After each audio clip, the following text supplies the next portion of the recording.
Cheer, cheer to Black Richard Gear. What's up? What's up? What's up?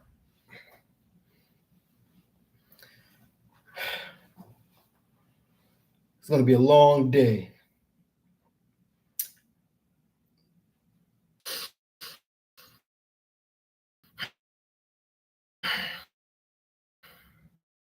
We need to address this. Things may appear the way they are appearing. But shout out to y'all tuning in. Time is money. Live, live at 9. And today's topic of discussion is Ayesha Curry thirst for attention. Now that may seem, but over the past few years, I've noticed that there's been a trend when it comes to Ayesha Curry. She seems to want to be the center of attention and is upset that Stephen Curry is the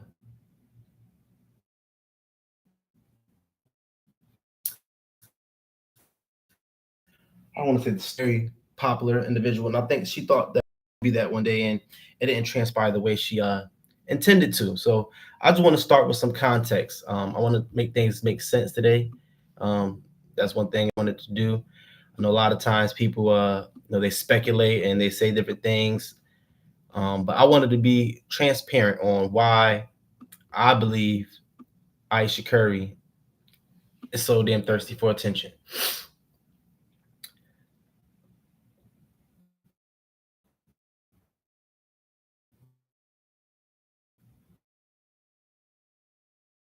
Thought, but I don't know what it is, but it's something about them Canadians. Them Canadians don't like when they're not the center of attention, apparently. So, just for context, Ayesha Curry was born in Canada, and she moved to Charlotte, North Carolina, that North Carolina area when is where she grew up at. But she was born a Canadian.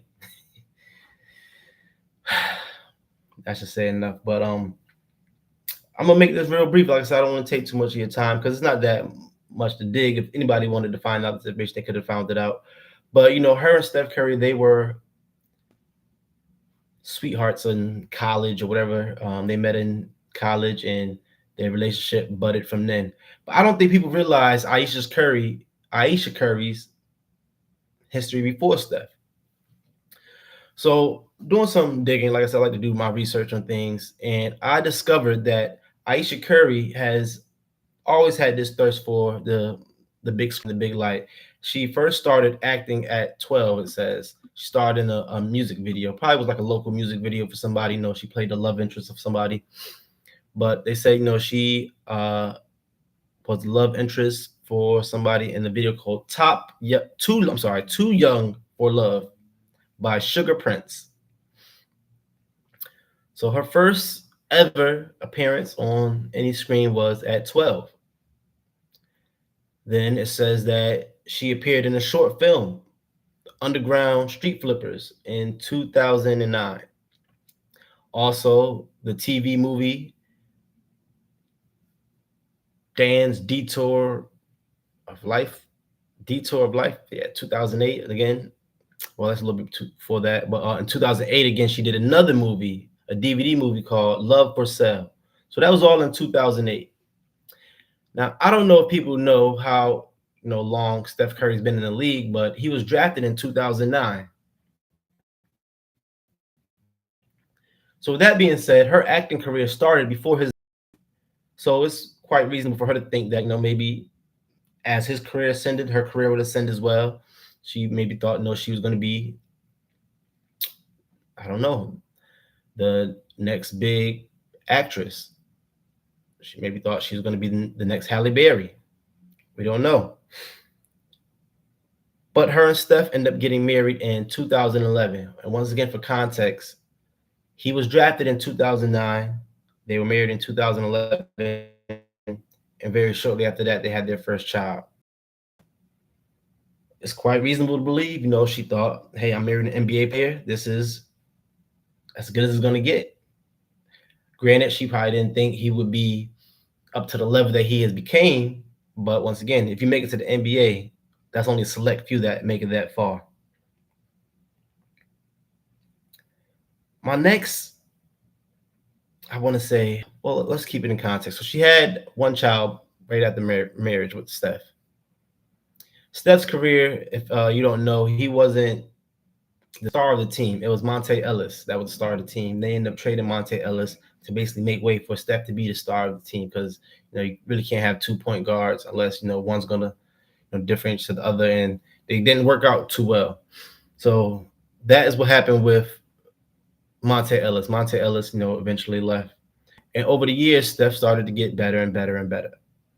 I want to say maybe it was 2015, maybe when they won their first one, but the next time Ayesha Curry enters the chat is in 2016 when she goes on Twitter and claims that the NBA is rigged. So, just for context again, she herself went on Twitter and stated that the NBA was rigged because Steph and them were losing to LeBron James and Cleveland Cavaliers. But then that following year, we all know that's when Kevin Durant came to the Warriors and they began to win, a couple more championships. So it wasn't rigged after that. It was only rigged when, Steph wasn't, you know, the winner of that series. So it wasn't rigged all the time, just then. That same year, 2016, would you know that Ayesha Curry starts a cooking show? Ayesha's Home Kitchen, 2016. Now, mind you, this cooking show, she's giving her all her recipes and things like that. She's even went on the write two cookbooks since then. She had one in 2016 and I believe one 2020, I want to say. But yeah, but she writes cookbooks. She has a TV show on the Food Network, Ayesha's Home Kitchen. I think they had about 2 seasons, and this all started in 2016. So maybe this was her rollout. Her saying something on Twitter was her rollout to, because she tried to delete the tweet, but once again, you can't revise history on the internet. We'll pull it back up. But she was not even a professional chef. She had no professional chef training, but she was allowed to have a cooking show on the Food Network that lasted for 2 years. I'm just going to assume the reason she was given that cooking show was not due to the 3 or 4 TV shows and movies she did in 2008 and 2009. I'm going to assume she received those cooking shows off of Stephen Curry's celebrity. Because once again, they always had the slogan "Cooking with Curry" when Chef Curry, Chef Curry with the pot, all those different lines they would use. So, 2016, she has her Food Network cooking show. Perfectly fine, no problem with that at all. But then something happened in, I want to say 2019. 2019, she decides to go on the popular and controversial Red Table Talk, where we all know was Jada Pinkett's, we'll say, couch that she will allow women to come vent their, I don't want to say their frustrations, but whatever they were going through. It was like almost supposed to be like therapy. I don't know what we saw Will Smith crying at that red table before, but I don't know if he's gotten better since that therapy or not, but I digress. Anyway, on Red Table Talk, Ayesha Curry basically let the world know that she was unhappy that she would not get hit on by men as much as Stephen Curry got hit on by women. In fact, she was kind of going to explain is like they kind of like respect Steph so much that they won't even try to talk to me. They won't even like flirt with me out of respect for Steph. And that was the first time that they would say men came to Steph's defense or attacked her. And it wasn't an attack on her. It was just saying, why are you mad that we're not disrespecting Steph by trying you? women all the time call men dogs and say they're this and they're that, and you know, will sleep with whatever and do whatever. But this is an instance of men showing respect for another man's marriage or another man's relationship. But still, men are to blame for her not being happy with her situation. Somehow we did it. We're the reason she's unhappy because we're not going out of our way to talk to her, knowing that she's Stephen Curry's wife. So I just want to say before they once again dogpile on us, men didn't ask to be in this conversation. We didn't want to know who Ayesha Curry was. She said, "Why aren't we talking to her? Why aren't we fawning over her?" She brought us into it and forced us to respond and say, "Well, this is the reason why we're doing it because we fuck with Steph." But we'll go on. She goes on to say in 2023 that the Red Table Talk edited her video to make her sound crazy. So with that being said, she admits she sounds crazy saying these things. But somehow still no accountability for her. It's on everybody else. It's on the Red Table Talk for making her seem like that, which isn't owned by a man. That was a woman that did that to her. Fast forward to present day. And I feel like it's happened more than once, but I'm not gonna, like I said, I'm not gonna.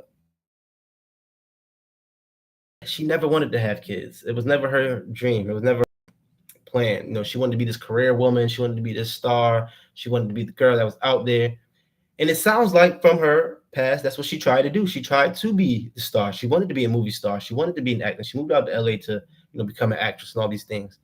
And I'm assuming while Steph was just becoming in the league, he was supporting her. 2009 when she was doing these movies, 2010, 2011, they get married.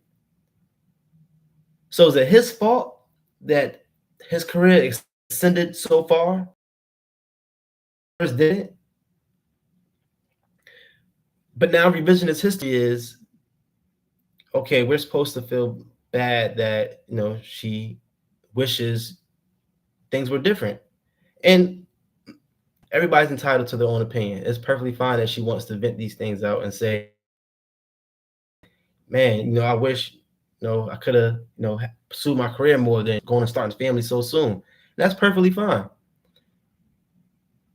But when she keeps diving into it even more and, stating that I didn't want kids, I didn't want to get married, I thought I was going to be the career girl, and that's it. And my eyes were set on my goals. I was a little girl that never dreamt of the wedding dress and all that. It happened early in my life. But I just want to say she still was able to pursue her dreams because obviously she had a show on the Food Network. But then I guess that wasn't enough. She says, after they found out, they were married, do things. But the problem that we're saying is, even Steph is saying, hey, these things, how you're feeling aren't true. You can be a career woman. You can do all these things still. She feels like she couldn't do it. And I've even watched him support her on her cooking show. So for her to say that this opportunity of being this career woman because of being married to Steph, I think it's completely false.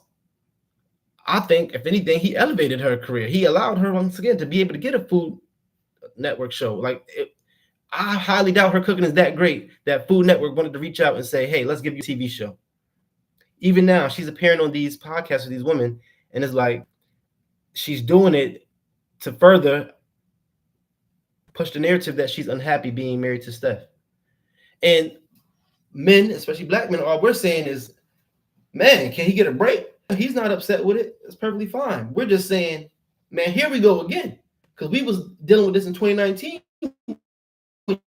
Y'all first said, oh, she's unhappy because we're not giving her 5 years later. She's saying basically, I'm still unhappy because you know what? I didn't get attention from the movie theaters and the movie directors and things like that. Now I wanted to be able to be this career woman. I wanted to do all these other things. So it was her regrets. But why is it men's fault for stating that, hey, we kind of feel bad for Steph? In this world where everybody wants everybody to get into therapy and tell how they truly feel about certain situations, why is it not okay for men to speak? We did the same thing when men had questions about the election. Men weren't allowed to question Kamala Harris. We weren't allowed to say,